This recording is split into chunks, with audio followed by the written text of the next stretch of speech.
Hey guys, welcome back to the channel.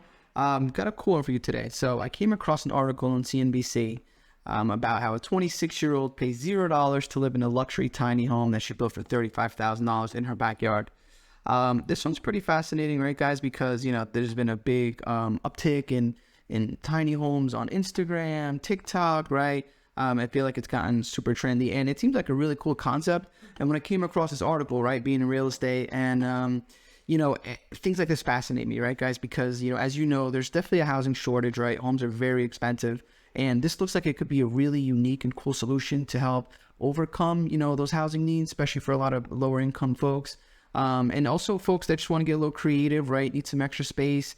You can build a tiny home on your property and possibly live for free like this 26-year-old did. So let's hop right into it and get into the article.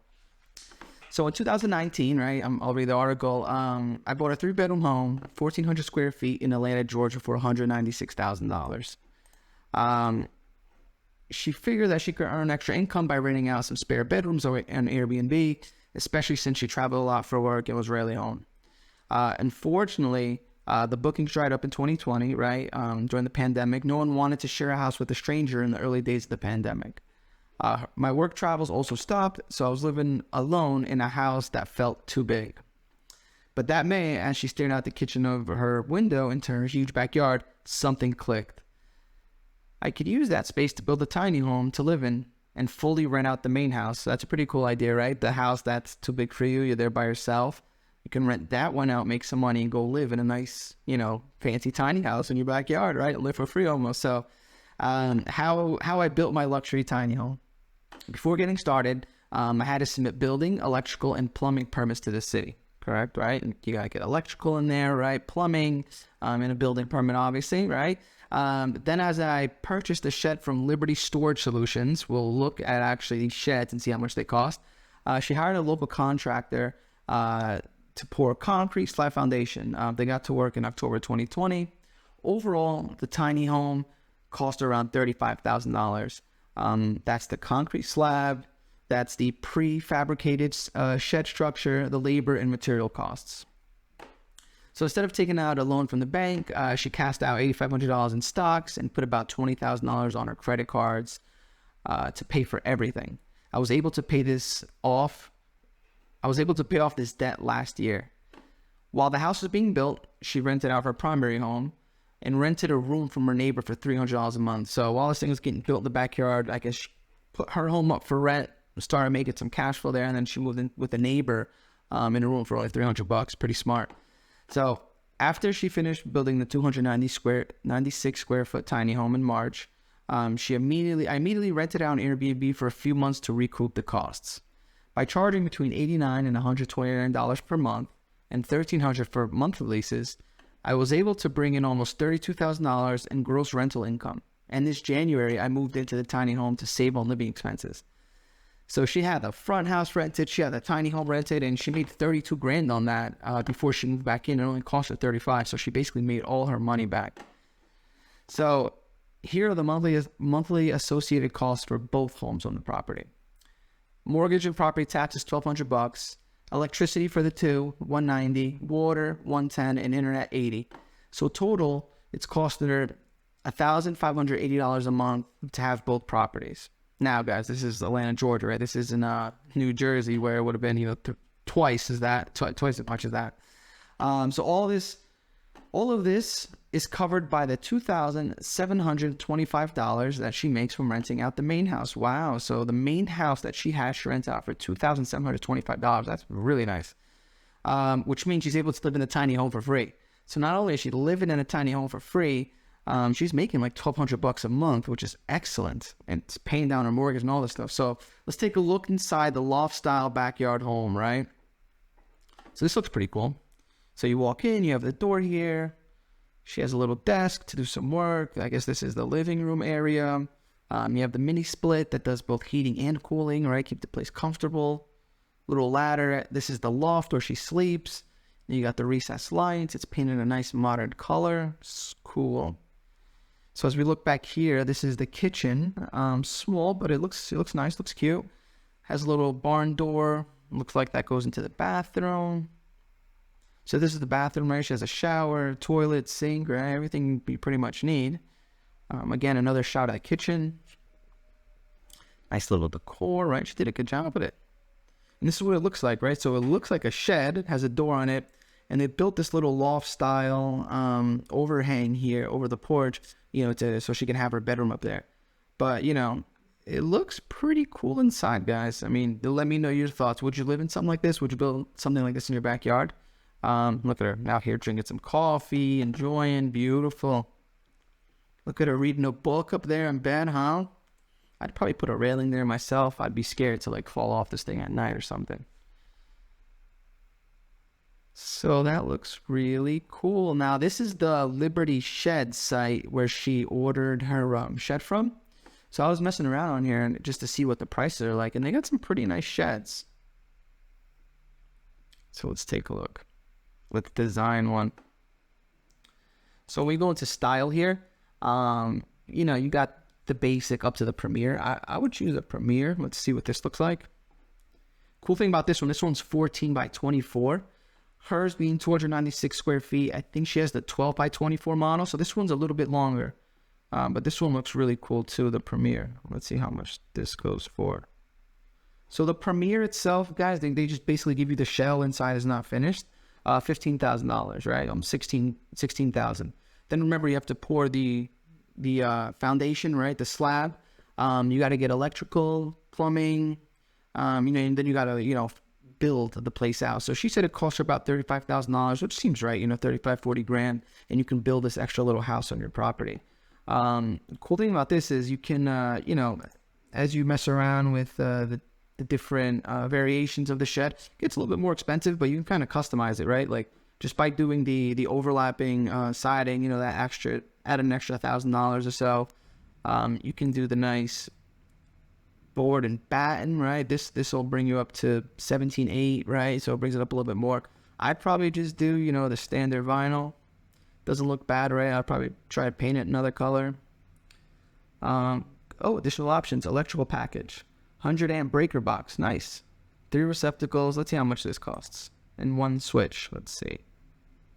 That's not bad. That gives you an extra what? $1,000 or so to put that on. That's not bad, guys. I would definitely add that on there. You can also change the size, which is sweet. Look, you can make this thing big, 14 by 40. Let's see, 14 by 40, right? Times 40. That's 560 square feet. That's big. That's a big boy. Let's see how much that one is. 14 by 40, the big boy. 23,000, right? Still might be worth it. It looks pretty sweet. I mean, 560 square feet. That's double what she has pretty much. You can build a decent little tiny home. Definitely make it a lot more comfortable. There's different door options, right? Windows you can mess around with. So this is actually pretty cool colors, right? Let's do a nice gray, right? Oh, that's the trim. Let's do the actual shed. Oh, doesn't look bad, right, guys? You can mess around with the little trim colors, the roof. Also, something I saw with the roof is you can do the regular shingles, or you could do the metal roof. Metal roof definitely looks cool. Just makes a lot of noise. I'd probably just go with the shingles, right? When rain drops, like ding, ding, ding, ding on your roof, making a ton of noise. But they look cool for sure. But I'd probably just go with the shingles. But look, this thing looks like you can, get pretty intensive here and, customize it, right? You can change the interior floors. You can have bookshelves. So that's pretty cool, guys. So, let me know what you guys think. Would you add a tiny home on your property? I would. I actually looked into this. It's funny. Once in a while, the in-laws come and they stay for a couple weeks here at my house. And, I have a decent sized side yard. My property is, wide. I always thought that would be cool if I had a little tiny home down there, or a garage with a loft. I'd even put my office in there, right? I'd go in there when I really wanted to work and not be distracted. I can go work in a tiny house. So I actually called the town where I live in, and I live in a semi-rural area, right? It's not busy. It's not super rural. It's kind of rural, semi-rural. And I called them and I asked, if this is something that can be done. But from what I found out, based on zoning in the town, they wouldn't let me build anything like this on the property. I think New Jersey, this might be a little bit more difficult to build, but I know in other states it's definitely a lot easier. Maybe out in PA, upstate New York. I know California recently just passed, some kind of amendment to their zoning law where you can add these ADUs, right? Additional dwelling units, I think that's what it stands for. You can add these on your property because the housing shortages there are just, so vast, right? It's tough to buy a house there. It's very expensive. There's not a lot of land to be built on, and it's pricey. So, they're allowing folks in California to actually put these on the property. And think about it. This is great, right? Like if you have kids, and they're getting a little bit, they're out of college and they're trying to buy a home, and they can't afford to now in this environment, like, would you build one of these on your property to let them live there? That would be super cool, right? Like they would have their own separate space. They can live there while they, save up some money, buy their own home. If you have family over, you can have one of these little homes, they can stay over there for a week or two. If they come, hang out with you guys, they don't have to be in the same house. They feel more comfortable being in a little private house. You feel more comfortable in your own house as well. So, these things are super cool. I tried to build one of these. Like I said, I called the town. They just said that's not a possibility here. But I think there's an opportunity here, right? I think if you buy like the right piece of land, imagine you could put like a couple of these on there, maybe Airbnb them out, make them look cool, trendy. If you buy like a nice piece of property, so I think there's something here, and that's why I wanted to share this article with you guys because it's interesting. This is something that I would personally love to have built, and it seems fairly reasonable in price, right? You have that structure where you can get delivered for $24,000, and that's 560 square feet.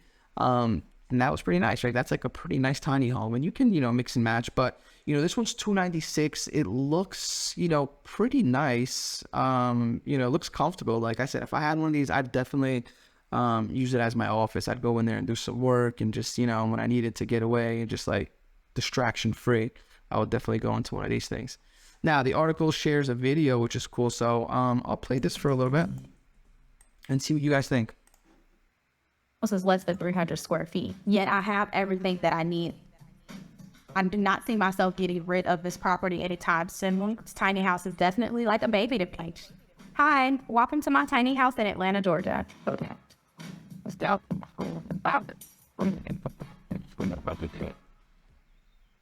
My name is Precious Price. I am 26 years old and I live in Atlanta, Georgia.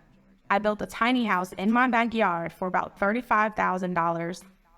I decided to build this tiny home because my house, my 3-bedroom, 2.5 bathroom house, felt too large for me. After looking in the backyard, realizing that, hey, if I put a tiny house back there, I'll be able to move in and then I can fully rent this house out. I purchased this property that the tiny house sits behind in October of 2019. And the purchase price for this home was $196,000. $196,000, guys. That's a great deal. I think I'm about to move down to Atlanta, Georgia. I was renting the primary structure full time because I was working as a consultant and travel leader. So I had the flexibility to rent it out at least Monday through Fridays. So the initial plan for the tiny house was in the middle of the global pandemic.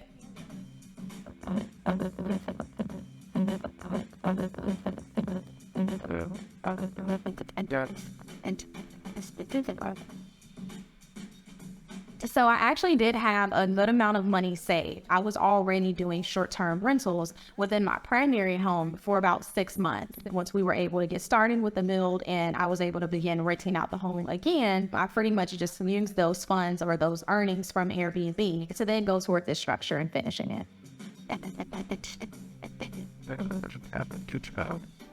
When I started building this tiny house, how I financed it was through my own credit cards in addition to cashing out a few of the stocks that I had from my 9-to-5.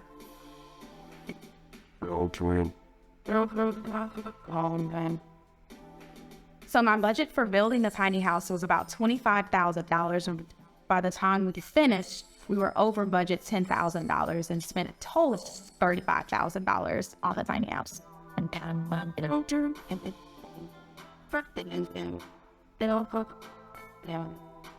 As the initial contractors were kind of getting them to work, I could slightly tell that some things were being done wrong, but because I was not familiar with this process or I had never gone through anything like this, I let it go on a little further than it needed to. And that is why we lost a little bit of money in the beginning. In addition to that, I would say another major mistake was actually how they were purchasing materials. I purchased a lot up front, including some wood for handmade cabinets that you can probably clearly see we did not do handmade cabinets at all. And that was a mistake and a cost on my end. Originally, the tiny house was for me, but after going through the build process, being over budget, behind schedule, we immediately decided to rent it on Airbnb just to recoup some of those costs pretty quickly.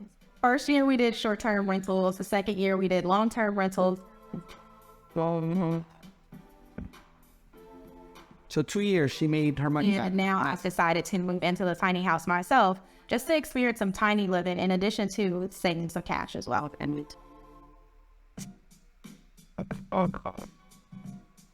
If I was to describe my tiny home for someone who has never been here, I would literally just describe it as a studio apartment. So immediately when you come in, you are now in the dining/living room. I would describe the tiny house as very light, airy, open. I made sure to add a ton of windows just to open the space up. And even more so, actually adding in mirrors as well to really make it feel large. So the blues kind of gives like a cool feel, but also again, just opens up the space so that you don't feel like you're just in a shed. You actually feel like you're in a house. I love this little breakfast nook area. It's usually where I'm grabbing drinks. Once you come around here and through, you are then in the kitchen. The kitchen is honestly my favorite part of the house because a lot of people are really surprised that there is, for the most part, a full-size fridge. We have an induction cooktop within the kitchen, in addition to a full-size sink. And then there's a ton of counter space. At least for me, it's a pretty good amount. Right across from the kitchen is where we have the bathroom that then slides closed and open for the barn door, which honestly creates a really cool space as well. So when we step into the bathroom, we're immediately met with these glass shower doors. It was imperative for me to put glass doors here just because it opens up the space. You're able to see through and it doesn't feel as small. There's a full shower, which is honestly perfect. And Jasmine, who did your tile work? Come on, you need hire a good Portuguese guy to do this. Look at this. But it looks nice though. So window as well. Keep it going. And every single space must have windows to just make it feel bigger. And then coming around, just adding more shelf space as well, just so that I can store even more. And of course, once you turn around from that bathroom, you then see the library ladder, which leads up to the loft. One thing that I don't particularly enjoy about the tiny home is the clearance within the loft. All you can really do up there is lay down and sleep. I would love it if there was a little more clearance and a little more space for me, at least to sit upright and maybe have a little bookshelf up there as well.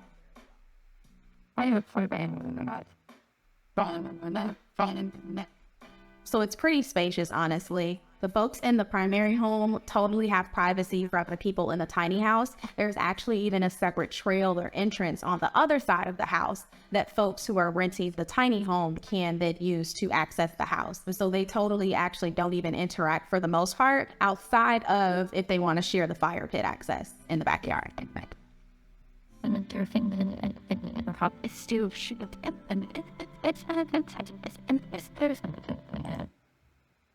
So that's that, guys. You know, it looks awesome. Precious, you're a very smart girl. This is really cool.